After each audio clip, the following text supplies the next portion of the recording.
Oi, gente, Júlio Marinho falando, bem-vindos ao canal, tudo bem com vocês, queridos e queridas? Gente, hoje um vídeo de uma juíza falando sobre ideologia de gênero. É um vídeo aqui na plataforma, no YouTube, né?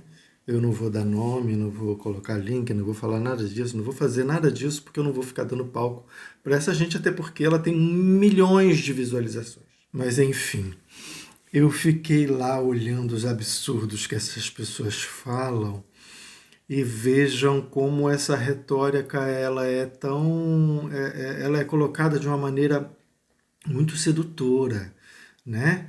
E é justamente por isso que tanta gente cai na lábia dessa gente.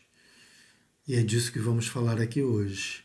Mas antes de continuar, aquele recadinho bem rapidinho para quem estiver chegando aí agora, já se inscrever no canal, deixarem um joinha, comentarem, por favor, indicarem o canal para os amiguinhos, não esquecer do canal lá no Instagram e a galera do Instagram não esquecer também de vir se inscrever aqui, porque isso me ajuda demais, gente. Mas vamos lá. Essa tal juíza, ela começa falando, ela vai falar sobre esse assunto, mas ela começa falando de Hitler, tá? E aí ela começa falando por que Hitler conseguiu convencer a Alemanha de que os alemães eram uma raça superior. A mulher faz uma misturada tão grande em tudo, e até chegar nessa tal da ideologia de gênero, e ela fala de uma guerra da morte, né? E esse soldado teria vários braços, né?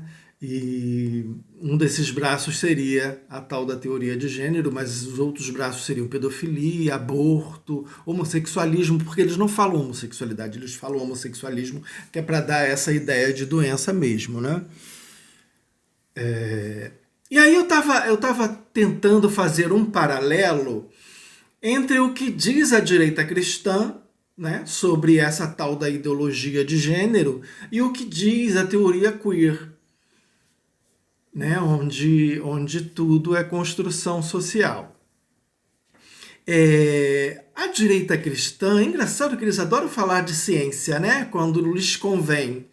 Então eles falam, por exemplo, que a ideologia de gênero não tem base na ciência. Claro, porque o que tem base na ciência é uma mulher dar à luz e continuar virgem, o ser humano ter vindo do barro, que existe lá um criador superior que molda bonequinhos de barro e os transforma em gente, ciência também cobras falantes, ciência também um dilúvio onde matou todo mundo, só sobraram animais que estavam dentro de uma arcazinha. Tudo isso é ciência para essa gente. Eles acreditam nessas coisas todas, mas depois, quando lhes convém, eles vêm falar de ciência. Bom, e eles fazem toda uma mistureba, né? Eles pegam a homossexualidade, questões de sexo, né? Questões de sexualidade, questões de gênero, eles misturam tudo e colocam nisso o nome de ideologia de gênero. Então tá tudo embolado ali, a gente meio que não sabe nem o que eles estão querendo dizer. Mas no fundo o que eles querem mesmo é colocar todo mundo dentro dessa caixinha, né, da heterossexualidade, da heteronormatividade, né? Para eles fugiu disso a ideologia de gênero e está errado. Bom, e aí a gente chega à conclusão o seguinte: o que essas pessoas acreditam na verdade é que todos esses estereótipos e papéis de gênero, para eles, a gente já são inatos, né? A gente já nasce com essas noções todas de papéis de gênero. Então existe realmente uma diferença entre homens e mulheres na questão do comportamento, e isso, na cabeça dessas pessoas, é uma coisa natural, é uma coisa inata, né? É como se fosse congênito, né? Como se fosse passado de geração para geração. E é óbvio que isso está errado, né? Existem diferenças sexuais, é óbvio, né? Os mamíferos têm lá os seus sexos, dois diferentes. E é possível que algumas características, é possível que existam essas tendências de comportamento devido ao fato de termos quantidades de hormônio diferentes, né? Por exemplo, temos mais testosterona que as mulheres, né? E a testosterona, claramente, é um hormônio que traz esse tanto de agressividade, né, aos machos. Mas isso não quer dizer que o homem tenha que ser violento, né? Afinal de contas, temos bom senso. Temos senso, melhor dizendo, né? Bom, então existem essas tendências de comportamento? Existem. Mas o que vai determinar esse nosso comportamento é a socialização, é a forma como somos socializados. E a teoria queer, ela prega, basicamente, que o sexo é um mero detalhe, que não tem importância nenhuma, que o corpo não tem importância se a genitália é masculina ou feminina. O que determina se uma pessoa é homem ou mulher, ou nenhum dos dois, é aquilo que a pessoa sente, como ela se identifica. E que isso seria uma construção social. Só que assim, como é que você vai sentir se esse sentimento você não trouxe ele com você? Né? Esse sentimento ele é construído. Só que como é que você vai desenvolver esse sentimento, essa identidade, se você ainda não tem essas noções de gênero, né? Essas noções de gênero, elas vão sendo construídas ao longo da vida. Bom, e essas noções de gênero, elas são construídas até antes de você nascer. Né? A partir do momento em que fica claro qual é o sexo daquela pessoa, a vida dela já começa a ser traçada. Ela já terá os seus papéis pré-determinados, não é? Então, assim, a pessoa não nasce com esses sentimentos. Isso não é uma coisa inata, isso vai sendo construído ao longo do tempo. Então, veja bem, nós temos vários exemplos, né? Meninas já nascem, já se fura a orelha até às vezes no hospital mesmo, na maternidade. Ali já tem uma marca da diferença, né? O corpo da mulher ali, ele já meio que não lhe pertence. Isso acontece com alguns homens também. Por exemplo, os meninos que são circuncisados de maneira religiosa, ali também está, né, uma mensagem meio que subliminar dizendo que o seu corpo não lhe pertence, seu corpo pertence a essa tal religião. E no caso das meninas, o seu corpo também não lhe pertence, o seu corpo pertence à sociedade que é patriarcal. Então, assim, essas noções vão sendo construídas ao longo do tempo. O primeiro contato que a gente tem é com família. Ali já começa a nossa socialização. E aí vai depender como é que é o núcleo dessa família. Como é que essa família se coloca diante disso. Né? Se essa família tem um pouco mais de liberdade em relação aos papéis de gênero, se ela é muito rígida, ali já tem a marca, né? Já começa tudo ali. Suponhamos que você nasça numa família em que tenha uma grande liberdade sobre esses papéis de gênero, sobre essas noções de gênero. Mas essa criança estará livre disso? Não. Porque quando ela chegar na escola, essa noção de gênero pode estar muito mais bem marcada. Mas suponhamos que também não esteja. Suponhamos que essa criança tenha nascido numa família muito moderna, que não traz esses papéis de gênero muito demarcados, vai estudar numa escola também nesses moldes, mas a sociedade ao redor toda né? E você vai ver isso em livros, em filmes, em novela, em série, nos jornais, na mídia de uma maneira geral, nos outros familiares, nos amiguinhos, nas famílias dos amiguinhos, você vai ver isso tudo ao seu redor. Então você vai receber essas marcas. Não tem como fugir disso. Né? A gente não consegue fugir dessas noções de gênero. E tanto a direita cristã reforça esses papéis de gênero, porque ela precisa, porque a sociedade, como é patriarcal, ela precisa desses marcadores de gênero para continuar no controle, né? A teoria queer finge que veio para desconstruir essas noções de gênero, né? Essa hierarquia de gênero, onde o homem está no topo e a mulher está abaixo. Claro que isso envolve várias outras camadas, tá, gente? Eu estou simplificando ao máximo. Mas, então, a teoria queer finge que rompe esses estereótipos. Só que não rompe nada, porque, na verdade, o que a teoria queer faz é te tirar de um estereótipo, te tirar desses papéis e colocar em outros. reforçando esses outros estereótipos também. Então, na verdade, você só deixou de cumprir um estereótipo para cumprir outro. Você não quebrou essa hegemonia dos gêneros, você só trocou um por outro, né? E quando, mas aí existem os não binários, que são pessoas que não se identificam nem com um gênero nem com o outro. Se identificam sim.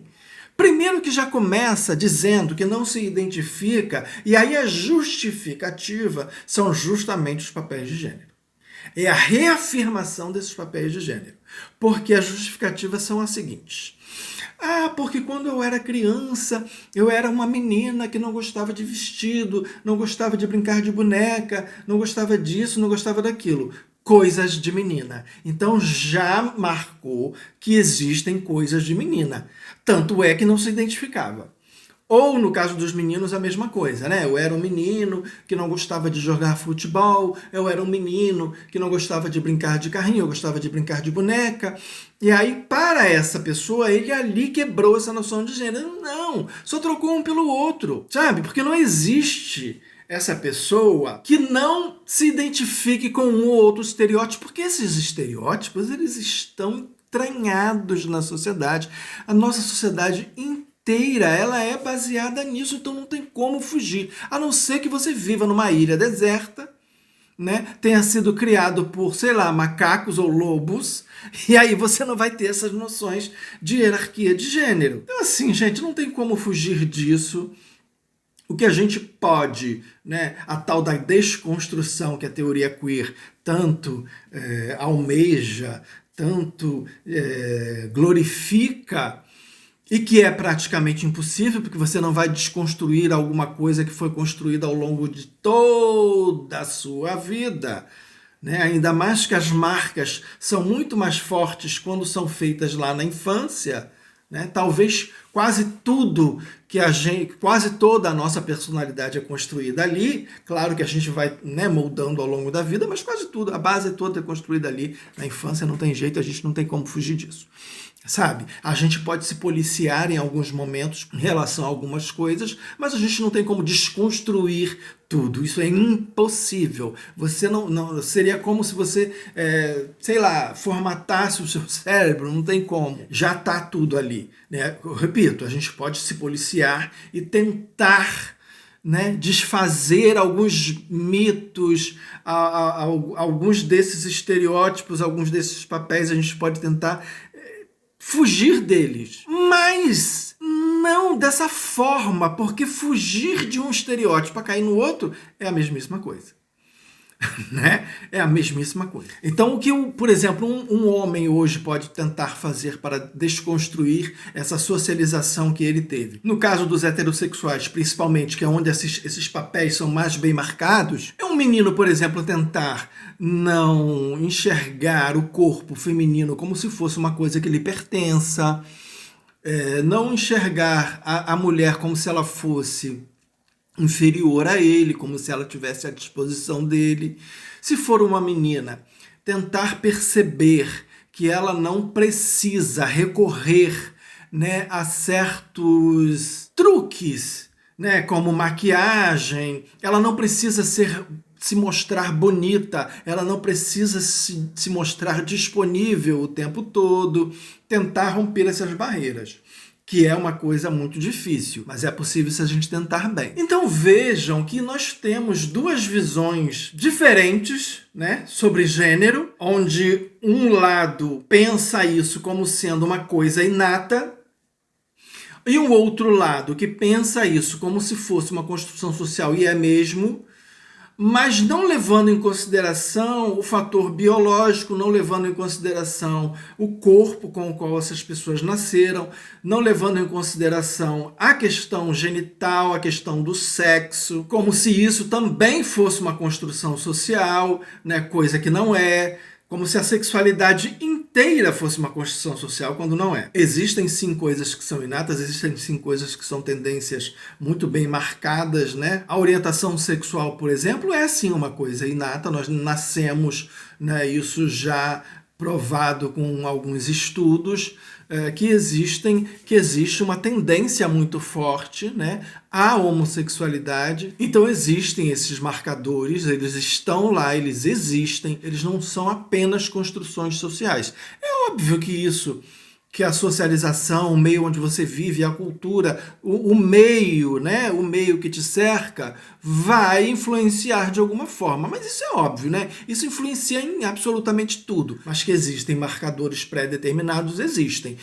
Fingir que isso não existe é ir contra a ciência. E a teoria queer é mestra nisso, né? Em negar a ciência, em negar a biologia. Tanto é que eles falam em fascismo da natureza, fascismo da biologia. Eu acho isso engraçadíssimo, embora seja perigoso. Então vocês vejam que essas duas pontas têm noções diferentes do que seja gênero, mas noções bem prejudiciais. Igualmente prejudiciais, eu diria, né? Porque a ideia, né, o ideal, na verdade, né, melhor dizendo, seria que nós não tivéssemos uma sociedade que nos coloque em papéis diferentes de acordo com o sexo com o qual a gente nasça. Né? Essa coisa de marcar um papel já ali na descoberta do sexo que essa pessoa vai nascer ainda é muito complicada, porque é como se você já tivesse um moldezinho, né? Um molde emocional, comportamental já ali preparadinho, né? Nasceu, coloca você ali naquele moldezinho, né? E você vai se moldando de acordo com aquilo que está ali. Né? A sua forma vai ser aquela ali. É isso que a gente precisaria, não sei se um dia a gente vai conseguir, precisaria ir derrubando, né? Parar de ensinar as meninas que elas têm dificuldades em cálculos matemáticos, por exemplo, né? Porque isso vai fazer com que muitas realmente tenham. Porque se você é ensinada desde criancinha, eu estou usando um exemplo, tá, gente? Se você é ensinada desde criancinha de que você, por ser mulher, você vai ter dificuldades em fazer cálculos matemáticos, você já vai crescendo, você já vai para a escola, você já vai para uma prova tendo isso em mente. Então você vai ter mesmo. Algumas vão furar essa bolha, claro que vão. Algumas vão, não tenho não. Eu consigo fazer de boa, né? Sou uma criança especial. Tem outro perigo aí nisso, né? Colocar na cabeça dessa menina que ela é especial por conta de uma coisa que ela deveria fazer naturalmente mesmo, né? Ela só foi ensinada de que não era natural fazer. E aí quando ela faz, ela realmente acha que não é natural fazer, que ela é especial. Olha o perigo que tem nisso também.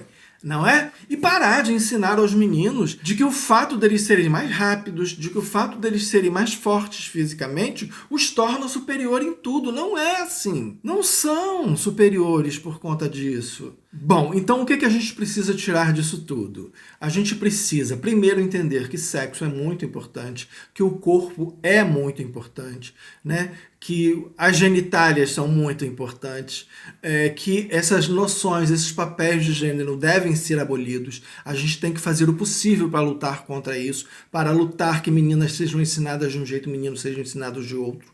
A gente tem que acabar com esses papéis de gênero, não reforçá-los ainda mais, como faz a direita cristã e como faz a teoria queer. É isso que a gente precisa abolir, não é? Espero que esse vídeo não tenha ficado muito confuso, né? Se ficar, vocês vão comentando aí que a gente vai tentando tirar as dúvidas ou tentando acertar alguma coisa que tenha ficado meio confusa, enfim.